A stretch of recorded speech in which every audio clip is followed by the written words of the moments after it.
Ce podcast métal est une présentation de la cordonnerie chez Jerry, le fabricant Melody Musicraft, la boutique Brouhaha, la chaîne YouTube Horreur FM et la brasserie artisanale à la dérive. Bon podcast!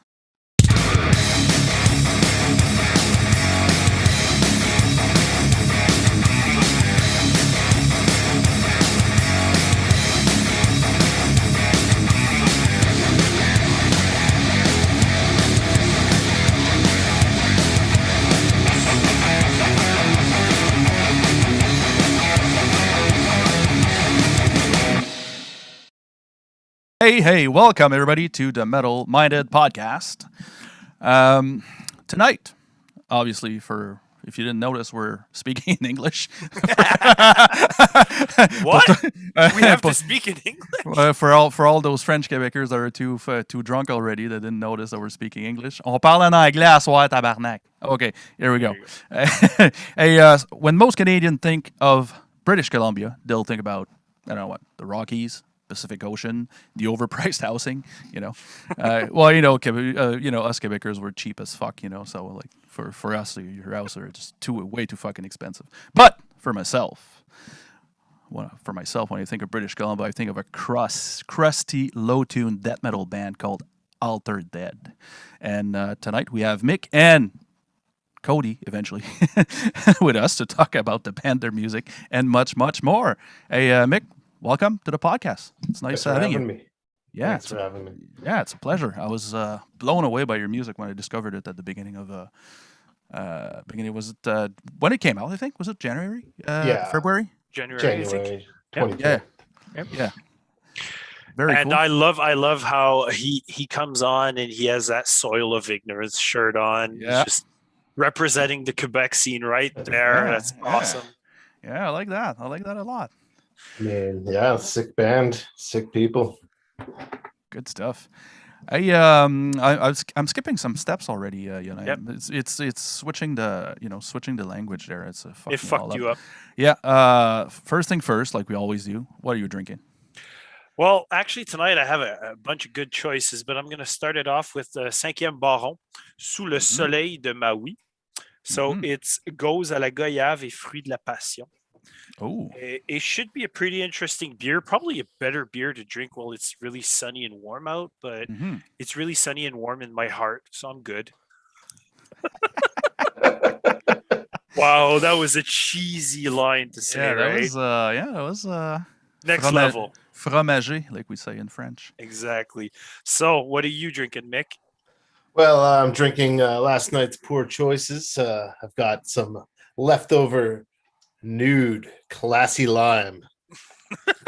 Yeah, that's nice. what I'm on. Before I even get to that, I need to get a coffee into me because I drank a whole lot yesterday. Sorry about that. It's all good. Makes for an interesting podcast. These classy limes are very easy to drink. There you go. And Simon, what are you drinking? I'm pretty funky tonight. Pretty funky beer, man. Funky. Funky on the dark side.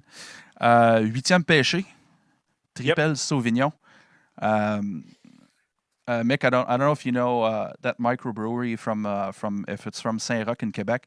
This is like a special edition. I think it's like every month or something. They do a beer for a black metal band. For a black metal band from Quebec, basically. But this one, they went all out. Yeah, I like that I have the beer in front of my face. Way to go, Simon. That one's called, I'm not even going to say it, I think. Gzedge. Okay. Yeah, I practiced it. So it's it's for it's the contest of battery. And I'm not going to explain what she did because it's pretty gruesome. Pretty horrible. Most of us already know too, so yeah, but it's also a well-known metal band, black metal band, and I drink it in a fucking 50 just to make it as Quebec as I could be. Of course, but it's 9.5%, so I'll try not to drink it too fast. But try. It's always interesting when you get drunk, though, Simo. So you can drink them fast if you want. Yeah, it's fine. I'll get a straw just to go faster. Exactly. So it tastes very good. Obviously, our next segment is always what we've been listening to, watching, reading, whatever. So I'll start it off with you, Simon. What have you been spinning or listening to? I got a few things. Yeah, not a whole lot. A few things. A band that I didn't know that I discovered. Actually, two bands. One of them is pretty old, but I didn't know they existed. So, the first one is Labyrinth Entrance. The album Deplore the Vanity. Okay. It's a one-man band from Poland. His stage name is Hunger. Typical black metal name. And I don't want to say it's a typical black metal album, but it's a very good, well-written black metal album. So if you like black metal, it's not lo-fi. It's well recorded and everything. So if you like that type of black metal, it's going to be like nothing like special, but it's a very, very good album. And so there's some good ambience as well at times too as well. So it's a very, very good album. Then on the other side, the band called Vulture came out. Oh yeah, yeah. That's my type. Came up with the album Dealing Death. They're on Metal Blade. They're from Germany. Just typical old school speed metal, trash metal with a little bit of heavy metal. At the end heavy of metal. All that heavy shit. metal. Yeah, there's some high pitched vocals. At the end of every like sentence or something. just to make it like as super cheesy, super fun. Yeah. It's perfect. It's perfect. And awesome. I'm wearing this T-shirt because today I don't know, I wanted to listen to that album, so I listened to it a few times. Morbid Angel, Altars of Madness. So yeah, that's why I'm wearing the shirt. Is it your favorite Morbid Angel album? I'll be honest. How? I'll be honest. Okay, I'll Go be for it. honest. It's the only one I ever listened to. Really? Yeah. I wanted to be pretend and be like a super cool metalhead and everything there, but yeah. Oh, I mean that's fair. That's a pretty solid album to only Yeah. listen to. Yeah, but I mean, I should all these older bands there because I've been like I started listening to extreme metal like mid 2000. So I was pretty late in the game. So all those old bands, I know the names, I know a few songs, I know the big albums, You just don't know. Yeah, I just never had the time to like sit down and so I'm not gonna fucking sit down and like, for example, I'm trying to think of a band there that has like let's say just for DSR, you like even by they're not that old, but like Jungle Rot that have like 25 albums or something like that. I'm not gonna spend like I don't have time like so that's the one. But so I'll say that one's my favorite. Mine's Covenant. Yeah, Covenant's my favorite. Yeah, that's my second favorite. Okay, I'll listen to it this week, and then next podcast I'll let you know what I think. But hey, I'm a big fan of Heretic. It came out late in their game, but I find that it's a solid fucking album. It was different too. It was like a bit, but like let's not talk about the other one after Heretic. The one album that shall not be named. Okay, so I'm not gonna listen to that one, I guess. Don't listen to that one. And there's one shout out. Sorry, I'm taking a lot of time there, but I'll shut up after I promise. There's one thing. It's not music related. But I want to do a shout out to a local restaurant. They're called Vilain Garçon in Gatineau, and they have homemade sriracha. Oh my fucking god! Oof. It is so fucking good. Like that's why, and it's I know one of the. I don't know if he's one of the owners or he works there. I'm not 100% sure. I should have asked him, but anyways. But you're Mick. You're not. I don't know if you speak French, but you're probably not gonna get it. But you like coq plus sauce. No. Coq sauce. Plus sauce. Coq sur la sauce. Then fucking fire cock or whatever there. Hey, wow. Seriously, that shit is fucking awesome, and you can buy them on their website. It's like $10. Oh nice. Man, you gotta send me the link. Julian would love that. He's yeah, a big for sure. Sriracha guy. We have Cody who's trying to log back on. Oh, yeah. Welcome back, Cody. Is he? Yeah. Maybe. Let's try we'll it. See. Look at this beautiful face. Oh, hey. he switched rooms. He switched rooms and everything. Oh, damn! I just changed the setup. Damn. Oh, you should have heard all the shit we said about you, man. you're in a good segment right now. Simon just started talking about what he's been listening to or spinning or watching movies, reading. So I can go with Cody next. What have you been listening to? Let's put you on the spot. I guess this band, you can see it, Mortiferum. Okay. Yep. From Portland, they're like kind of like a death doom kind of band. Been ripping them kind of a lot, and probably also like Dead Congregation, them quite a bit. Okay. Yeah. I also listen to quite a lot of Celtic folk music. Well, there you go. That's pretty fun. Yeah. All right. And Mick, by the way, on YouTube, there's been a shout out. Nice shirt, Mick. And I'm pretty sure it's the guy from Soil of Ignorance because he says Mick knows some French for sure. Yeah, he's trying to get me to say Colis Tabernacle Steve Ashe. Nice. But shout out anyways. to Mick. So all the punctuation in French, basically. Yeah. Like every time we finish a sentence, we're like, man, that was a great day, Collis. Anyways, what have you been listening to, Mick? Been ripping the classic. Old school Sepultura. Is it Yeah, is it the reprint or an original? That's all original. I'm gonna pass out.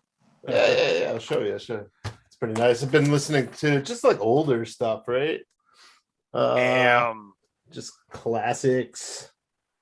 That's beautiful. How much you paid for that thing? Not very much, actually. No, really? Wow. No, I think it was like $25 some years ago. Oh, not bad. Not bad. Today you'd pay a lot more for that. Well, it's not for sale. Let's keep it over here. Yeah, for sure. I don't know. I've listened to a lot of the classics, Celtic Frost, but even like Mortiferum as well. Some newer stuff is really good. Morbific just put out a pretty solid record. Yeah, I don't know. I just kind of keep it with the classics. You know, I was actually listening to None So Vile, classic Cryptopsy record. For sure. Just revisiting that to see whether it was still as good as I remembered, and it definitely was. Nice. So on my side, well, I went camping this weekend, and when I go camping, it's never metal or stuff like that. It's just whatever's on the radio. So it was really like crappy country radio all weekend. It wasn't great, but it's what was playing. But I mean, I got last week finally got my split Shadell and Assiduous Assault split CD, which I'm pretty happy to have gotten. And I listened to one band that came out on Friday, their new album. The band is called Vexed, and they do like gent metalcore type music with a female vocalist, and she fucking nails it. It's so fucking intense what she does. Fucking loved every single track I've listened to. So I recommend, if it's the style you're into, go listen to that. And I mean, I'm still on my horror movie binge. Been watching so many movies. This weekend I had put on my laptop to watch, like in case it was raining or whatever. On Netflix came out the new Alexandre Aja movie called Oxygen. And I only had time to start it, didn't finish it. It was super like fucking interesting. And I was like, I need to have like my head for this. I need to go to bed and listen to it straight. So this week I'm going to listen to it. I don't know if you guys are familiar with his work. He's a French horror movie director. He did like High Tension. He did the Hills Have Eyes remake. He did the Piranha remake. Really gory stuff. Really fun stuff. He's one of my favorite recent directors. And his new movie was about like a lady who wakes up and she's like in a cryopod, and she only has a certain amount of minutes of oxygen left, and she's trying to figure out where she is while talking to the artificial intelligence in her cryopod. So it was really interesting. It was really fucked up, but I'll have to finish the movie this week and like have an actual review for it, because I only listened to like 40 minutes of it up to now. Didn't have time to finish it. So that's what I've been up to lately. Anyways, obviously, if you guys are not familiar, Cody is not in Alter Dead. He was here because the other member of Alter Dead could not be here tonight. He had to go to work. He was not available. So Mick told me, hey, I have this buddy Cody who does some recording. He did our stuff. He'd be great for the podcast. And I was like, that sounds fucking amazing. Let's have him on. So obviously some questions are going to be very Altered Dead based. And I fixed up a few questions to fit just for you, Cody. So we'll start first with Altered Dead.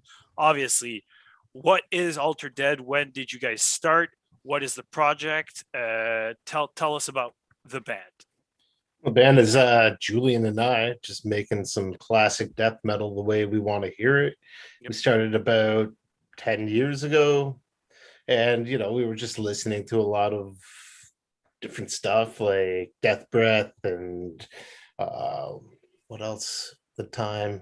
Autopsy, obviously, but there really wasn't any death metal of that kind of sound in Victoria at all at that time. There was a lot of like other kinds of death metal, so we were just coming out of playing in a black metal band, so it was already had some of that punk elements in that genre that we just sort of brought forward into Altered Dead. And as a two-piece, it was just writing songs. It was pretty cohesive, just to knock them out and get them going.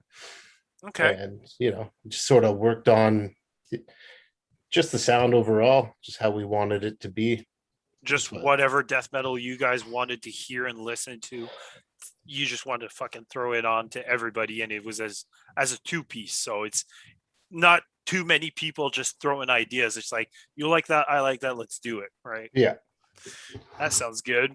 And obviously, Cody, tell us about yourself. Tell us about your studio, and what bands are you in or playing in at the moment? Oh yeah, like I grew up mostly like playing and listening to like punk music, and then eventually sort of that stuff wasn't aggressive enough for me, and I ended up getting into metal. And then I mostly play drums. I played drums in like a few like black metal bands in the past, and right now I'm playing drums in a death metal band. We've recorded, but we don't have a name yet. It's about to be released soon, so watch for that. And I do mostly recording for a lot of the like sort of punk and metal bands around town. And I think Mick was telling me your studio is called Circle A Studios. Yeah. So we ended up doing. Yeah. Just tell me the name of the studio where it came from. Circle A Studios in Victoria, BC. Like I started kind of mostly like playing in like anarchist punk and metal bands and stuff, and so it kind of just made sense to just call it Circle A Studios because related. But yeah. Yes. The anarchy. Nothing too nothing too complicated or complex. But nice. Oh, well, that works. I was it was me that actually told you, and I was like, I just discovered that band called Alter Dead. I want them on the podcast. It's so amazing. I like like their stuff. What struck me at first is the tone. It's like the tone of the guitars and stuff like that. It was so like I don't want to say new school, but like new school. It's like for an OSDM band. Let's put it this way. And while I was doing my research, I figured you were on some interviews. You're telling that you wrote the songs on an 8-string guitar, right? Am I right? Yeah. Okay. What was the why did you decided to do it with an 8-string guitar? That's what I was wondering. Well, I didn't really have it in mind. Just like, hey, I gotta get this. I just was in long and unpaid there for.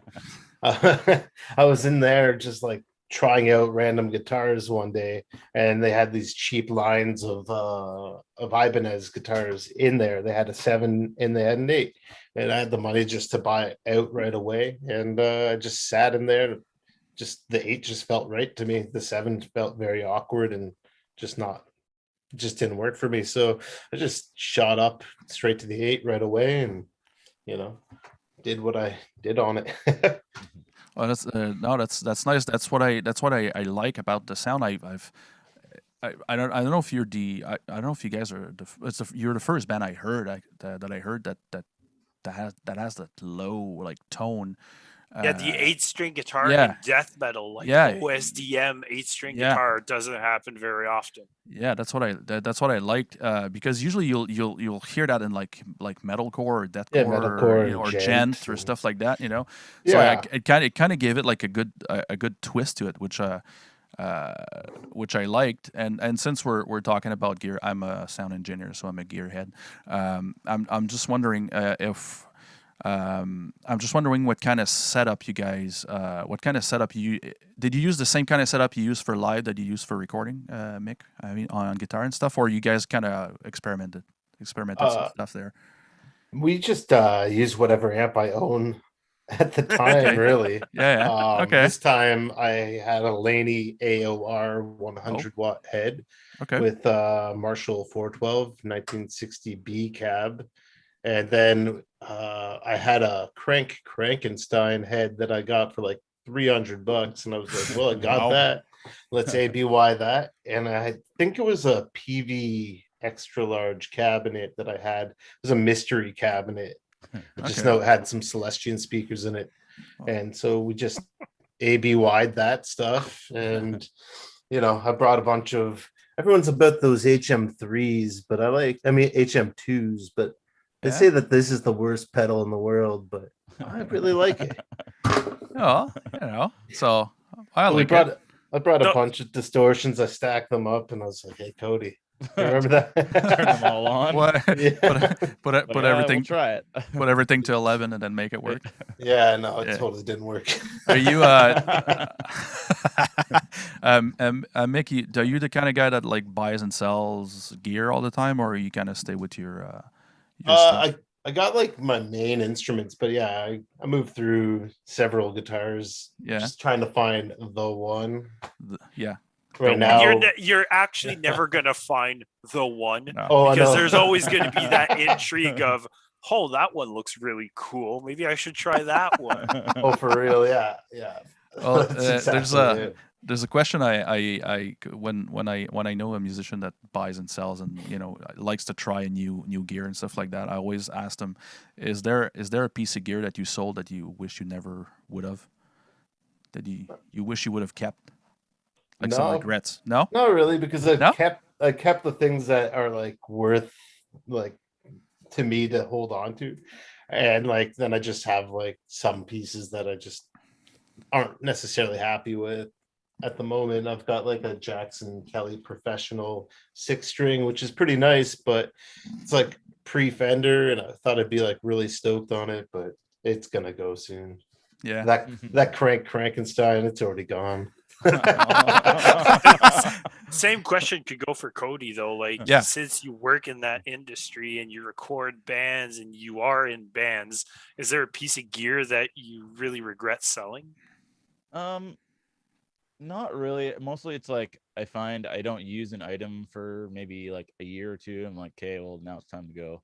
And then I just tend to try to get to know the gear that I do have a bit better, like find better scenarios for these things to work in, or grab what I need, pick up new gear. Okay, so you're not the keeper kind of guy. Not really. You're not a hoarder, so you just if you I don't I need, and then I and then I get rid of what I don't, and then if I see something that's like, oh, like I have a gap where it's like this part of recording is like holding me back, I might like go and spend some money on that or something. Like, oh, I want some better overheads or something, you know, grab some of those. Okay. Cool. So, good. So it's funny because we've had a bunch of people on the podcast, and everyone has that one story about that one piece of gear, and you two are just like, nah, don't give a shit. Usually I'll get a guy's like, oh yeah, I sold this, like I wanted something else, but I regret it right away, and he's almost crying and stuff like that, and then there's you guys that are just like, I didn't need it anymore. Fuck it. You just killed my questions. Thank you. I'm just kidding. You're gonna be drinking faster now. Yeah. I'm gonna go get the fucking straw, guys. Like.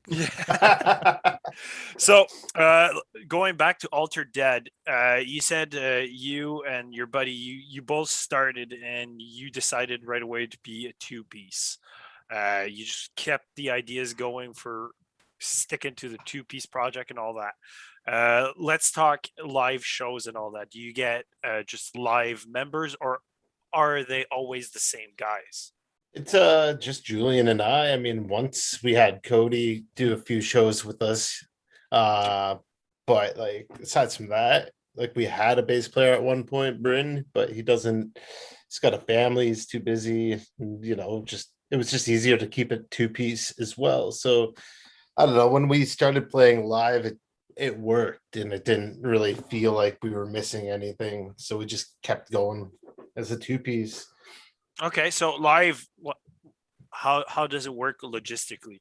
Like, obviously, you have guitars, bass, drum, vocals. Who does what, and how does it happen? There's no bass live, but Okay. I have been doing 2 amps, 2 cabs, and splitting that ABY with boost and a hyper metal pedal. Okay. And it's pretty full with the 8 string being as low on the register as it is. When we hit those the more doomy parts of our songs, it carries like a bass in a lot of ways, because right now my tuning is like E. It was at F, but now it's at E. It's like a whole scale down. Oh, okay. That's interesting. I'd be really really freaking interested to hear a two-piece band sound full live. That intrigues me a whole lot, because I don't think, like, I've seen like two people bands, but there was always either a sample or like something else going on. So that's pretty interesting. I think we like to keep it as gross as possible. That's gross. Like we don't really need any filler with our stuff. We just tank through it, and if you like it, you like it. Yeah, for sure. So obviously we're still in pandemic life. Everything Yeah. sucks since last year. How have you guys been keeping busy? Obviously, Altered Dead, you released an album early 2021, which is a fucking banger. So you probably worked on that for a good bit. But I mean, let's talk everything else. What's been going on? Is there more music coming out in some of your other projects? And same goes for you, Cody. What's been going on studio wise? Can you tell us a few bands you're working on? New stuff you tried out during the last year? I'll let Anything. Cody start on that. Yeah, well, for me, I guess I've been doing quite a decent amount of recording recently, which is it's been pretty sweet. I'm doing actually a lot of like skate punk right now, like 90s skate punk. Cool. Yeah, I guess there's like a new scene in Victoria that I haven't heard of before, but yeah, a bunch of those bands, like, or the first band kind of got in contact with me. I did their record and they're like, "Oh, sweet, sounds great," and then they sort of like told their friends, and then get one after another. So I've Yeah. had that for a bit, and then aside from recording, oh, I'm also there's a sort of like a metal punk rock kind of band called Bad Human Beings that I'm working on their full length right now, and Okay. I just did a band called Safe Decisions like yesterday. Nice. Yeah, and then aside from that, yeah, like I was saying, I'm into Celtic folk music too, but that's actually like my like day job is like playing in playing in a Celtic folk band. So I'm basically been like jamming a lot with that band and getting ready for hopefully when things open up, we'll play like a ton more. But yeah, that, and then my other death metal band, which that release is coming out any day. Our artwork's almost done, so So you haven't come up with a name yet. we got a name, but I shouldn't just like put it out there until it's like 100% sure, Is it Tomb Void? No. I want to hit Okay, I fair. want to hit you up on something you said. So your day job is being in a Celtic folk band. Yeah. Tell me about that. Oh, I Like, used to work in kitchens like years ago, and then I had a buddy in a metal band who was also into Celtic folk, and he was just like, "Oh, hey, do you want to do this for like try this to do this as a job?" And we ended up doing it. I started in like maybe 2014 or something, like, or no, 2012, and shit. and then maybe by 2014 or 2015 we were doing it as like steady work, and Oh, then cool. so yeah, just kind of working for ourselves. Like I mostly just do recording and the folk music, and it's like that's my work. It's awesome. So you just like do live shows, like events and all that Yeah, stuff. we have like a regular pub gig, and then like we play like private events and like festivals. There's like Scottish Highland Games in like different cities around and stuff, and we can play a bunch of those. And yeah, Nice. And okay. does your Celtic folk band have a name? Clana Morna is the new band name. Yeah, Okay, cool. yeah. We got some videos out on YouTube. You can check them out. And just I don't know if you said it, but I'll ask again. What instrument do you play in that project? I play a couple. Like I mostly play something that's mandolin based, or Okay. like the Greek bouzouki. I also play like the tin whistle and some other stuff. But yeah, Okay. Cool. But I'm not super into music that mixes Celtic folk and metal together. I'm like, I want to keep those separate. Okay. That, All right. that could be a good debate. I'm not, Yeah. you know what I mean? For some people. Yeah. Some people love it. It's not for me. Yeah. That's cool though. Yeah, same here. Not a big fan of the mix of the two. Yeah. All right. So, Mick, tell us about how you've been living your pandemic life. What's been going on apart from the fact that you released your album this year? What else has been going on? Well, I'm really working on the new metal revival movement. Me and my friend Mick, we're going to be doing a new crew. It's going to be global. I'll sign whatever band to my Bandcamp label. I'm just Wow. joking. A new metal revival. I'm Uh, I'm super down with a new metal revival, though. You can sign up to new crew. It's going global. I love it. No, I've been just like writing stuff at home, and Julian's been writing stuff at home.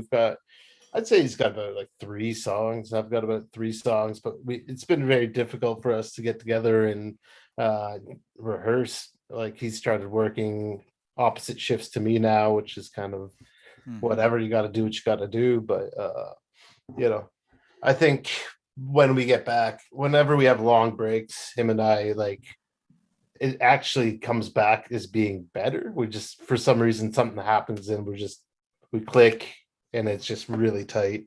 It's pretty enjoyable that way.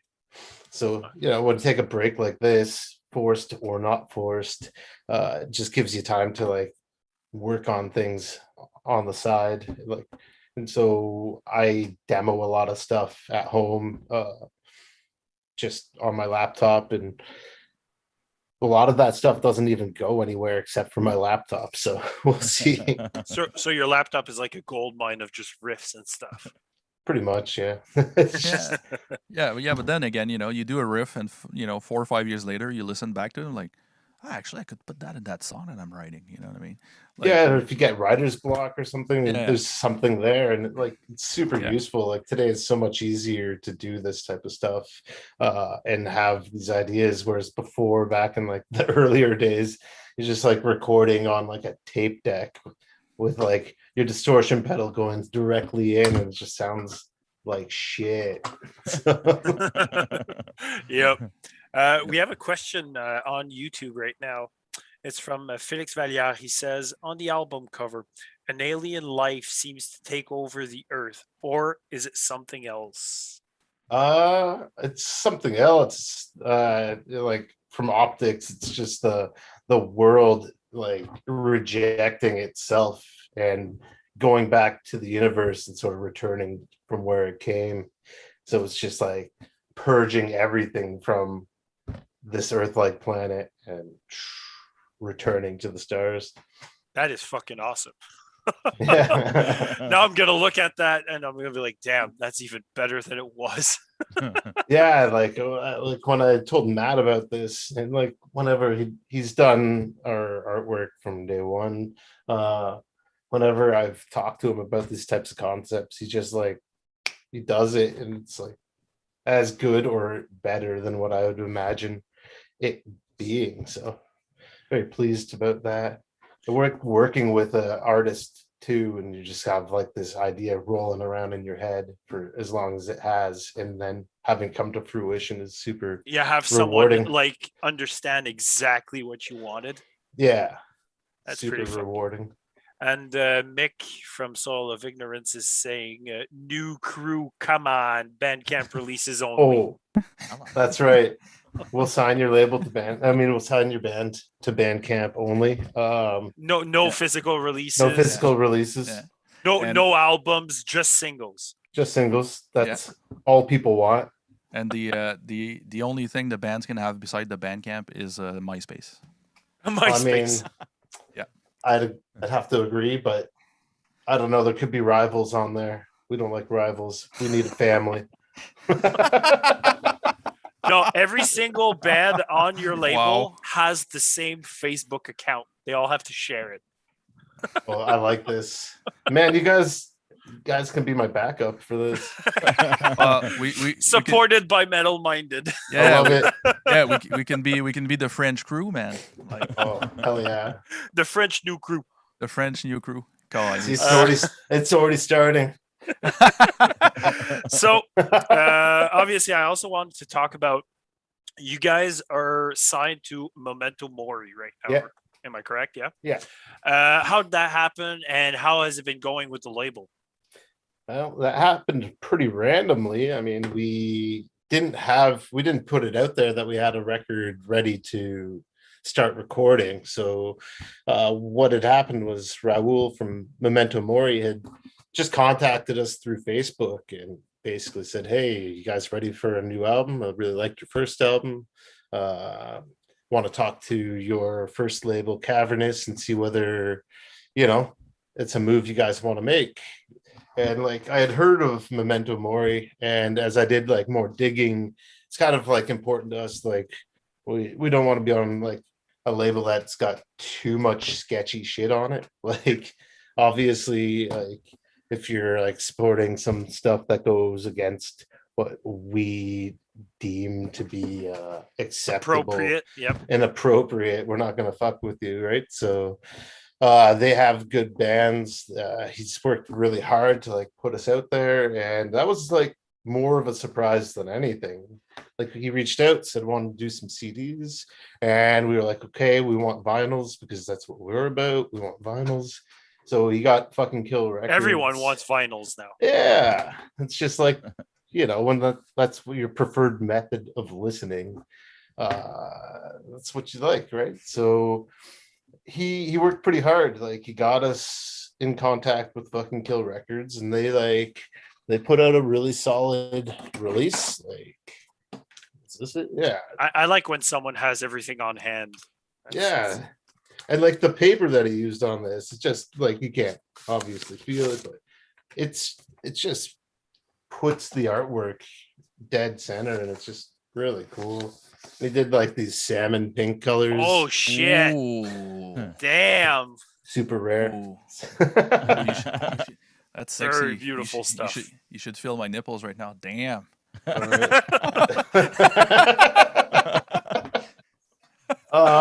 So yeah, I mean, like, Raul got a lot of PR out there. Obviously that was working out well. I mean, we'd been contacted by a lot of people, which was kind of unexpected, right? Like, you just put out a record and you just move on to the next thing that you're doing.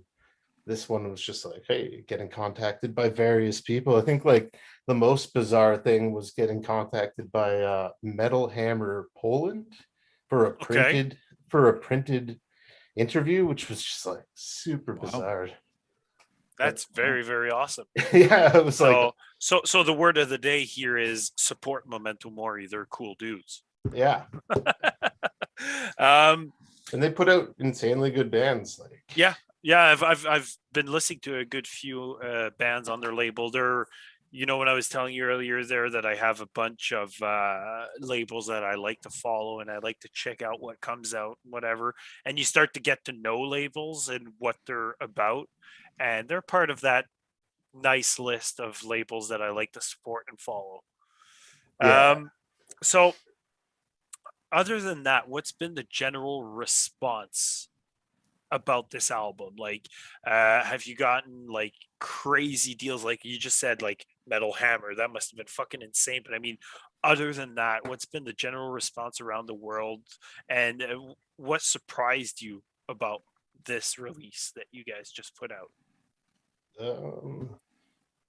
Nothing about the actual release surprised us. Like, because just working with Cody on the recordings was like what we do. We spend a lot of time working with you, Cody, and so that end of things was just normal, and like having the artwork ready to go, it was all put together, and there was no expectations of anything. I guess the only surprise would have been the volume of response, like through Bandcamp purchases, through people messaging us from all around the world, like pretty like bizarre. some weird Quebec dudes asking you to be on a podcast, right? Yeah, getting like Indonesian label Tarong Records to like do a run of our cassettes and shirts out there in the Pacific was like, they're like a pretty good tape label too, and like that was just people reaching out to us that we wouldn't have expected. We were just grateful that you guys and all these other people have sort of contacted us. Very cool. So we just started as low key as possible. So Yeah.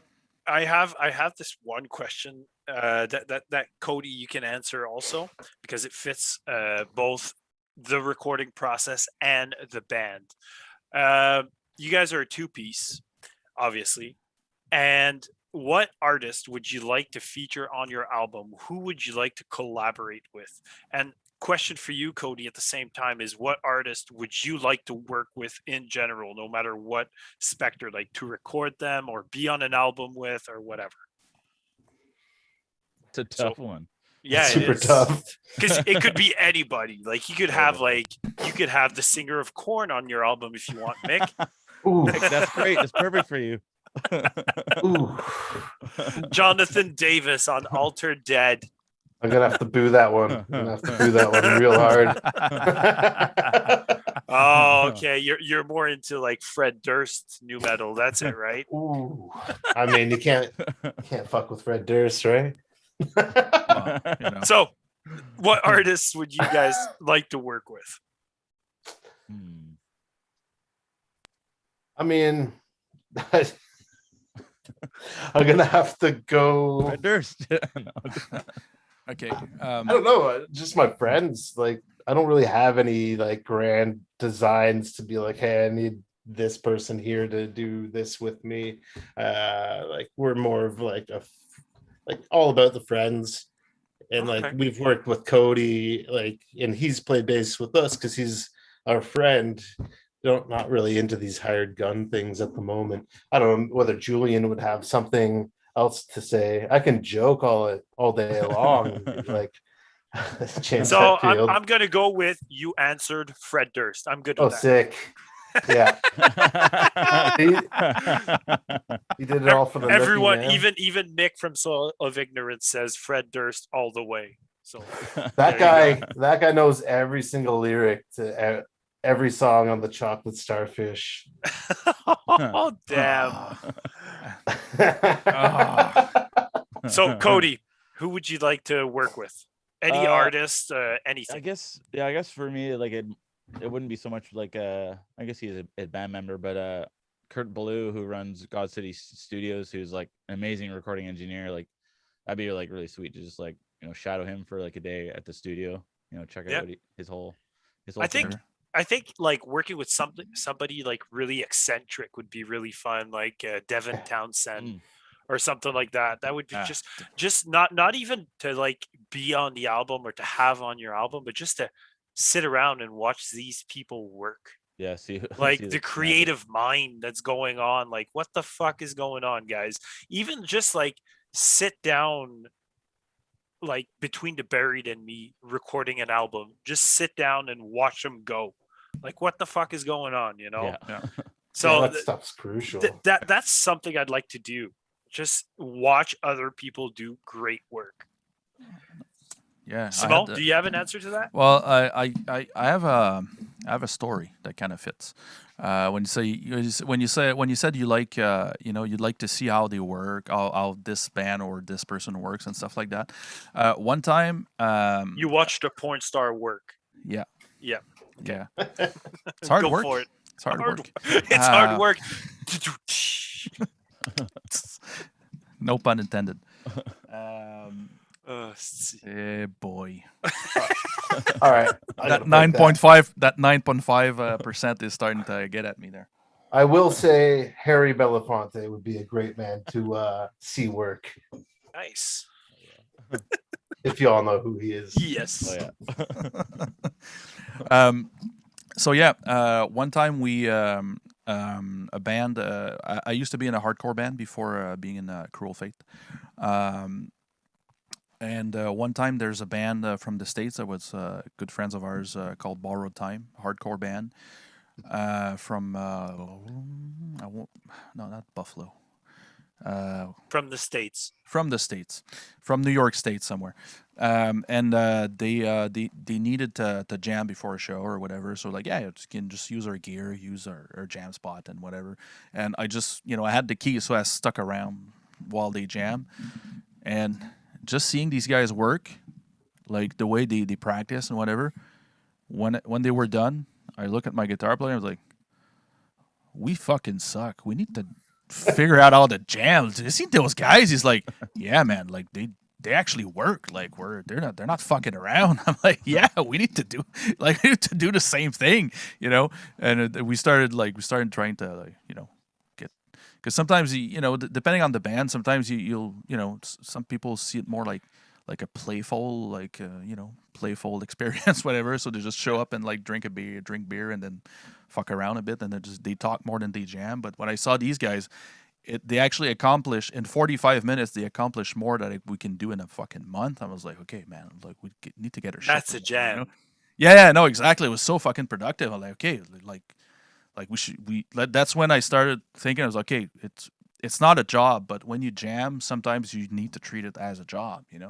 It's a hobby, but it's for fun. But it's cool to have fun. But sometimes like, okay, we need to nail that part. Let's play it 50 times if we need to, but let's nail the part. I kind of think that the work and play aspect of being in a band, the dynamics that happen is like when you've got gigs happening, it's pedal to the metal and you go hard. But then when you got some time in between, you can take that time and have the fun.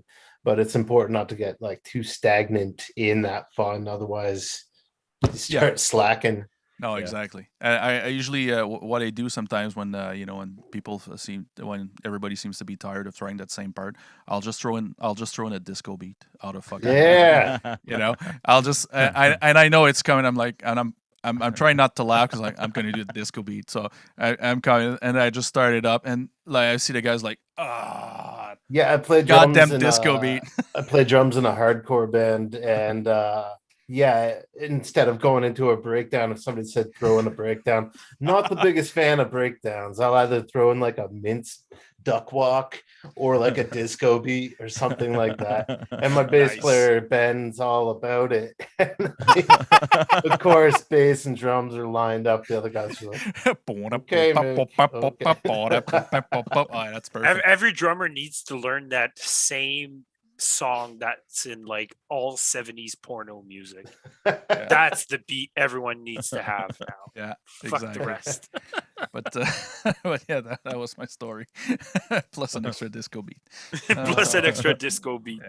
Yeah. So in your part of Canada, have any shows restarted? Is anything happening show wise? Has anything been announced for 2021 as of now? Not in the live sense, not in bars or anything like this. Like I think Cody can go out and do some busking with his project because it's outdoors and it's like more socially acceptable music. But like, you're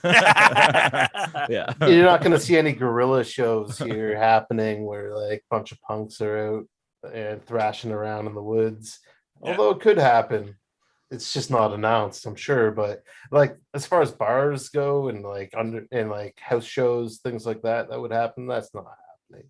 And like I'd be hard pressed to see it return until like next year, to be honest.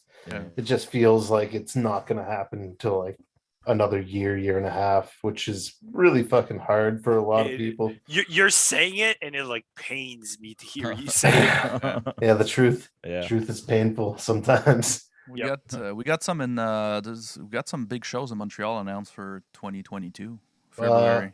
We saw. have. hoping- Hey, actually, there's this one tour in November, isn't it? Ginger Maybe. supposed to be in Maybe. Montreal in Yeah. November. Yeah, but Like, I'm not saying it's the show I want to go Yeah. see, but I mean, it's hope. Anything, just give me anything. yeah. Well, At you this see, point, just plug it in. yeah, and you see the one I saw wasn't even metal. It was like a big, like, I think it was like Billie Eilish or something. I think it was actually it was corn with Ginger Yeah, is coming yeah. to Montreal. Sick. There Yeah. you go. That's for you, Mick. Boo.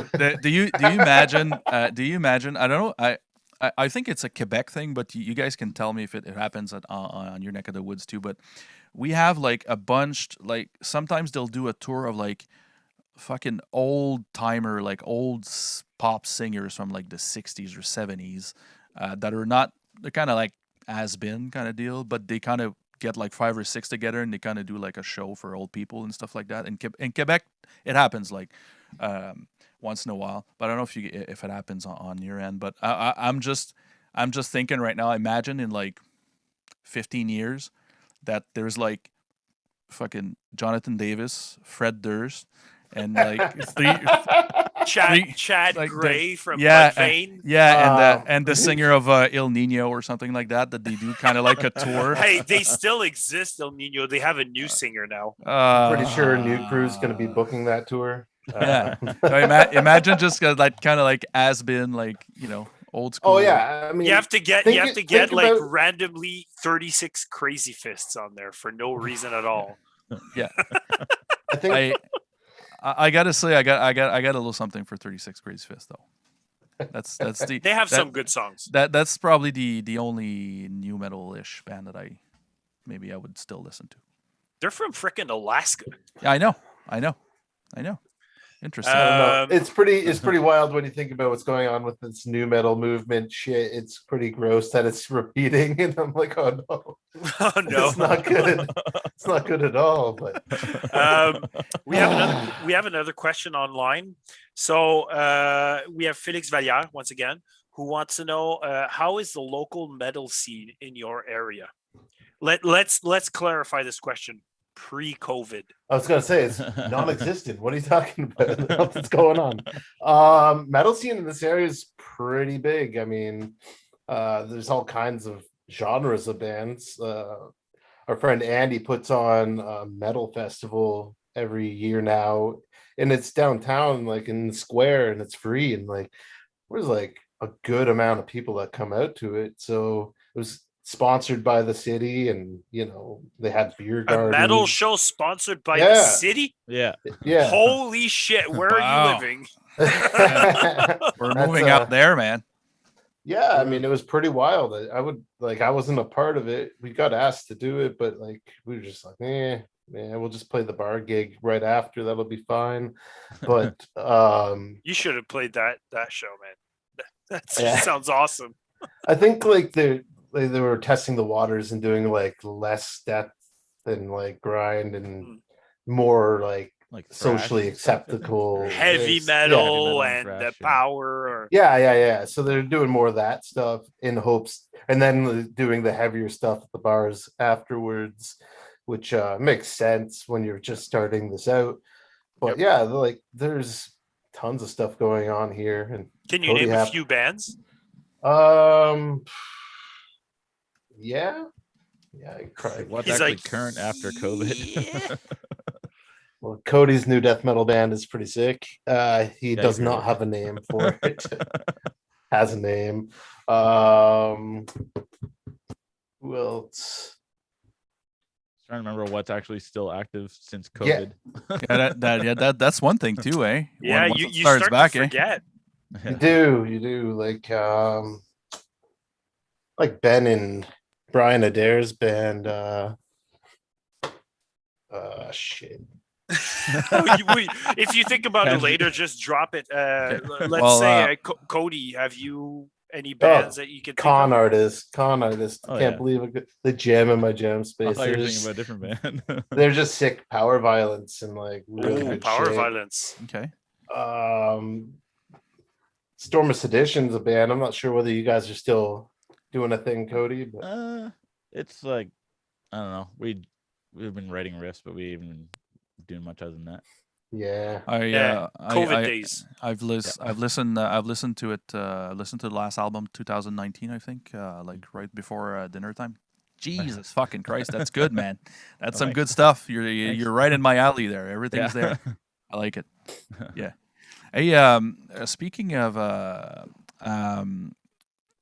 have something for you, Cody. I've seen. I like to. I called it face creeping. I like to face creep people that are going to receive to the podcast to see. No, you're just a creep in general. Yeah, I'm just I'm just a creep in general. You know, you know the kind of guy that's.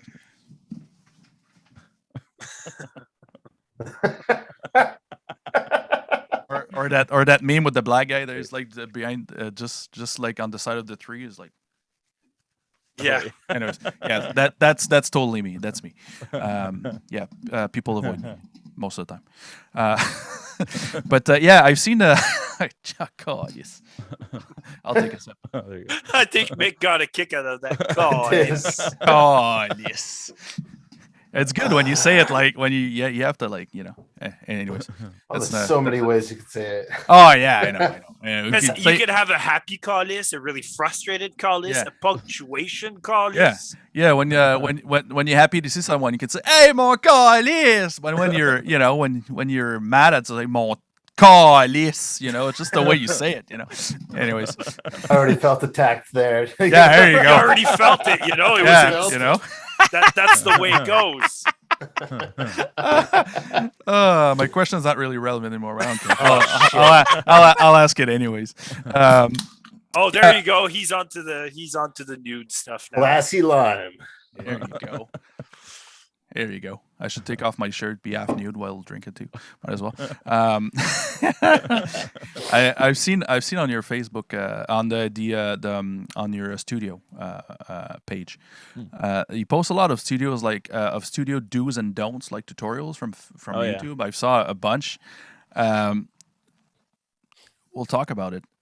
What would be the top 3 do's and top 3 don'ts when it comes to like home recording, like for people that are listening, that musicians that's kind of like starting to record their own stuff and stuff like that, what would be, and then I've got some of mine because I'm a live sound engineer, so I'm turning I'll add up up to the volume for this. Come on. He's like, I'm gonna turn it up. I'm actually gonna listen for the first time tonight. I guess those were kind of like mostly meant for like sort of like musicians and bands coming into the studio for the first time kind of thing. And I guess some of the things are like I mean the most obvious one is know your songs. A lot of people come into the studio and say like you're like jamming away and like you're like, oh, that's the way I've always played it kind of thing, or it's like that's the way you showed me, but like you're always focusing on like you're playing guitar, you're focusing on like, being in time and playing, but you're not like listening to like what the bass player is doing or something, for example. But then he's, focusing and not listening to what you're doing. And then you're like actually playing like one thing, like a semitone off. And then you get to the studio and you're like wasting time trying to like fix that or relearn how to play a thing or whatever. And that's probably the biggest one, is just like practice more than you think you need to. I guess second, bass players change your strings. Wow. So true. I like it. I love it. Yeah. And I guess in a sort of similar method, I guess I could do it always too, but having a drummer that really knows like what he wants and knows how to like tune his kit or something is super helpful. I like how Mick just that's the key. That's the key. We got Cody, man. Cody, you're the drum god. as a drummer and a sound engineer as well, that's for bottom line, I always have either moon gels or duct tape. Bottom line, if it's like we're in a rush and I don't have time to spend like half an hour to tune my kit, I'll fucking moon gel or duct tape the shit out of it. Bottom line, just to at least get rid of the overtones and stuff like that. Drums are kind of the one thing that kind of takes quite a bit of practice to learn how to tune. So Yeah, which ones that bugs you the most? The boom or the bong on the toms? Which one bugs you the most? Wow, that's just as good as Callis.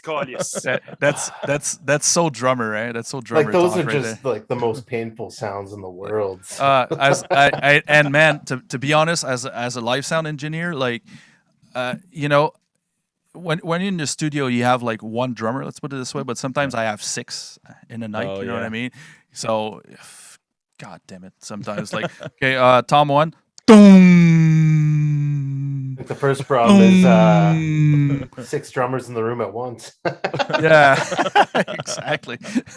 Oh boy, but anyways, on my end, there's 3 things that I've from 3 different people that stuck with me all my life as a live sound engineer, which kind of could be used for sound in general. Let's put it this way. You'll tell me what you think, Cody, on it. Is first thing. Obviously, mine are live sound oriented, but first thing, good gain structure. Start with a good gain structure. staging. Yeah. Always, just don't bring the fader to 0 and then adjust it with the gain. It's not analog anymore. No. Just do a good fucking gain, and then if the if it sounds okay at -10, leave it at -10 for God's sakes. High pass filters, high pass filters, all the time. Even it's good. It could be good for recording as well. When you're doing like the mix down more kind of thing, sometimes you'll because I do a little bit for my band and stuff like that, and like high pass filter. And the third thing was I find it kind of funny, but effects, like if you have time later. Yeah.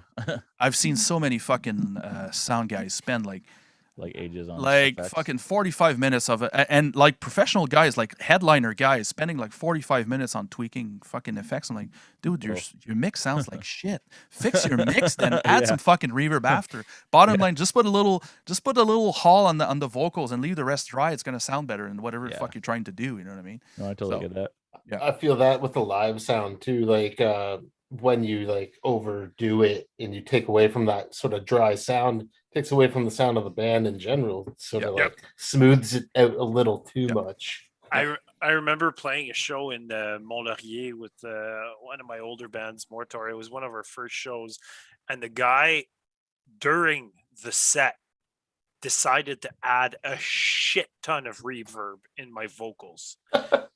A shit ton. I could actually hear my vocals later on while I was singing something else. It was fucking intense. And the whole show was actually recorded. And when I listened to the live recording after, I was like, holy fuck, it sounds like crap. The first song sounded perfect and fine. And then the reverb kicked in. And then it's just a bunch of bullshit all along. I'm like, why did you have to switch it up during a live? Just leave it dry. It was fine that way. Hey, Guillaume Saint Georges just put his finger right on it. It's like, get it right at the source. Yep. Yeah. That's what it's exactly. Like even in certain bar environments, you don't even need to mic the guitar cabinets. They're just so loud as is. Yeah. If anything, if you do mic it, it's for the monitors, right? So you get that coming right up into your ears. And aside from that, like just a couple mics on the drums and make it smooth. Yeah. Yep. There's a lot of guitar players that either in my bands or guys I know and stuff like that, they would have problems to get like the tone that they wanted. So I got a trick from an older sound guy. He's like, okay, I would do that with them. As like, okay, play guitar, don't look at the amp, don't look at the knobs. I would turn everything to 0. Like okay, I'm gonna start with the bottom. I'm gonna start with the bass. Tell me when you have enough. Don't look at the fucking knobs. Don't look at the knobs. Just look away. So I would just turn it up. Then I'd get like 3. Usually it would put it at 8. I'd go with like 3, and it's like, yeah, that's enough. I'm like, okay, cool. Let's go with mids. Usually they'll put at 0. Now it's like +8 or something. So, oh yeah, it sounds good. Okay, cool. Nice and crunchy. Yeah, you like it. Okay, cool. Don't look at the knobs. Okay, sounds good. And then treble, get the treble, like whatever, wherever he wants it. Same thing with presence. Well, it's like, okay, look at your knobs now. It's like, that can't be right. I'm like, yeah, it is. listen to it. You know what I mean? Like, don't look at the knobs. Like, Yeah. you know. So It that's doesn't have to be cranked up. no, exactly. Mhm. Because and some guys they just they just don't really know what the knob is like. Oh, I want more bottoms. Like, actually Nah, turn you down want the more rest. mids. Yeah. Well, exactly. It's guitar. It's mids, Yeah. mids, It's all mids. mids. You better have to more mids than anything. Anyways, Hey, so I'm gonna open a second beer, and I'm gonna go with Kazbek, which is an Indian Pale Lager, and it's from La Mer à Boire in Montreal. So this is on Kid. He told me to buy this. So Julien, this is your fault. I bought this. If it sucks, you owe me $5. So to switch it up a bit and have another question going on, I like to go hypothesis and what ifs and stuff like that. I find that really fun. So it works for you too, Cody, with, let's say, your Celtic folk band or even your death metal band, whatever you guys want. What band would you like to open for? Any band. You get to open for them and you get to meet the band after. Let's say it like that.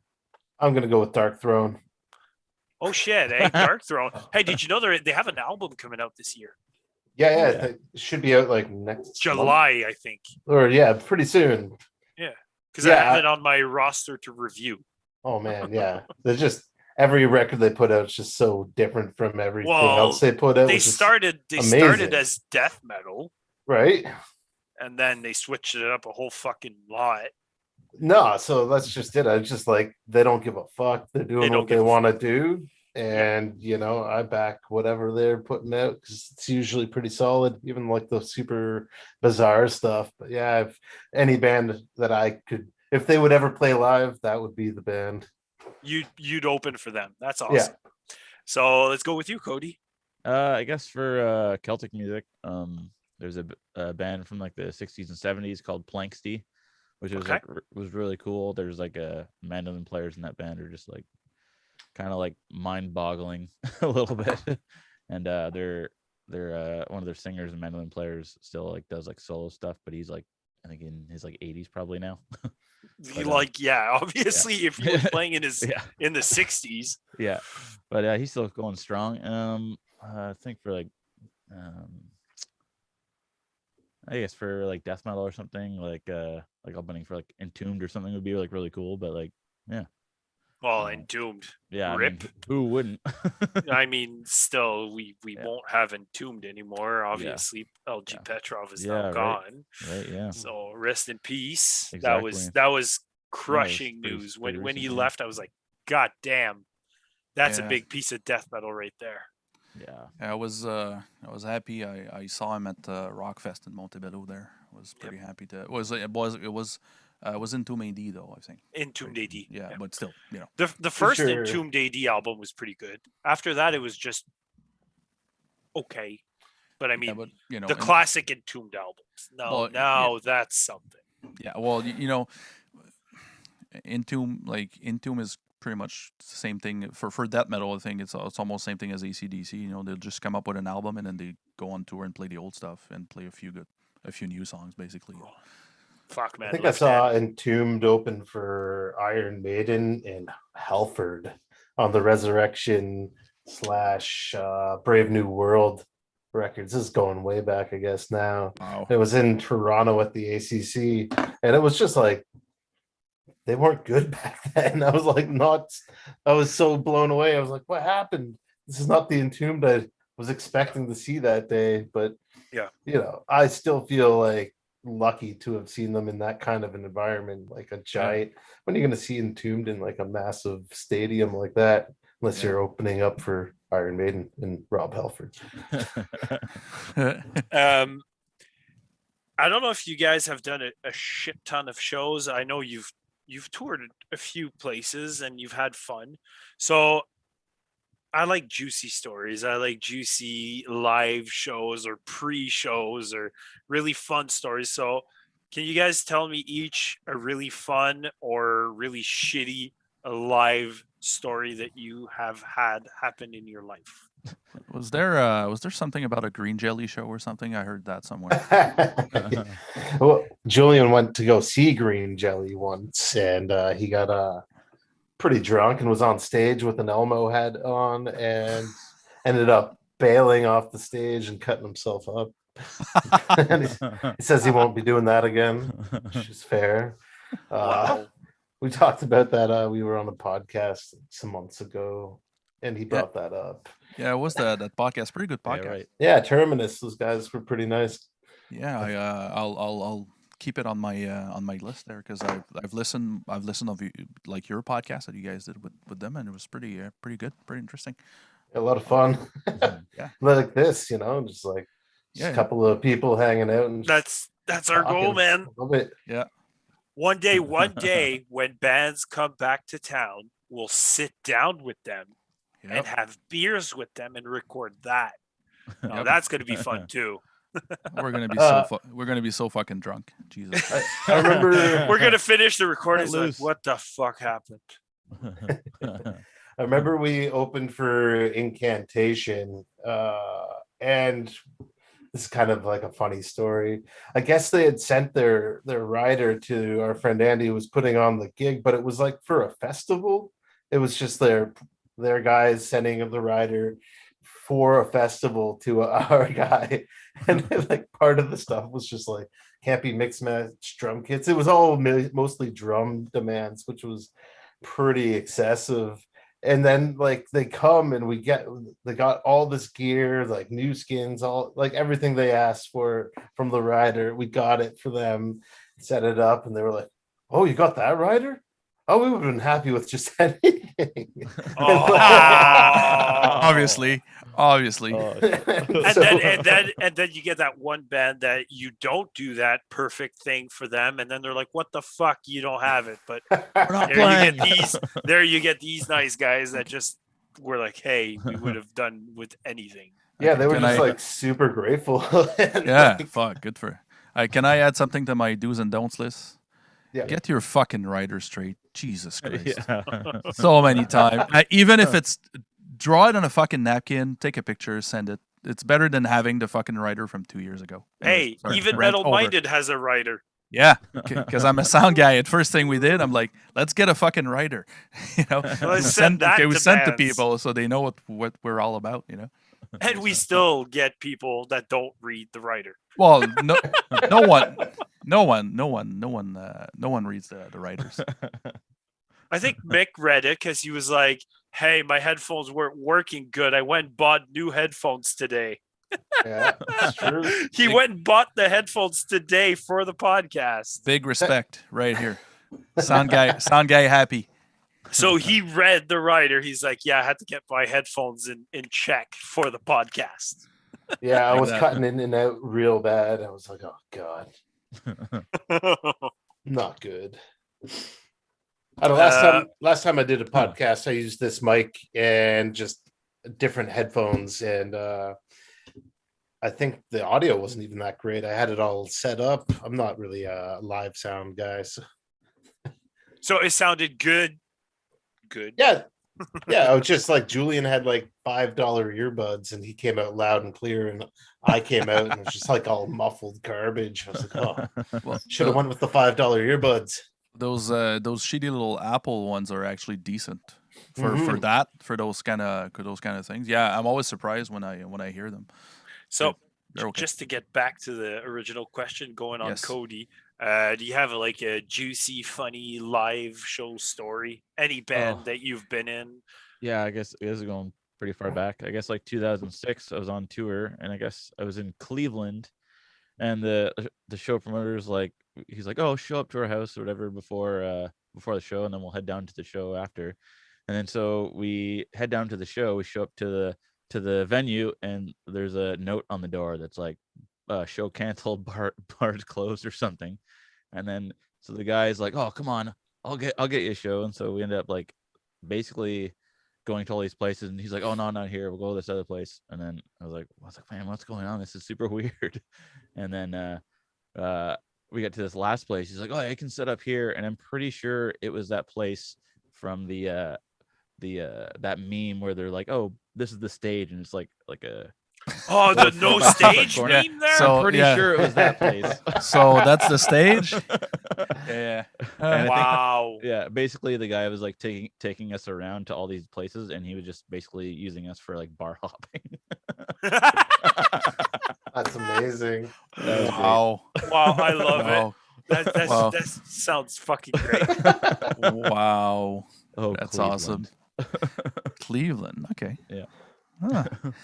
Yeah, I got a little a lighter question to start with. Well, kind of to finish it off. You guys all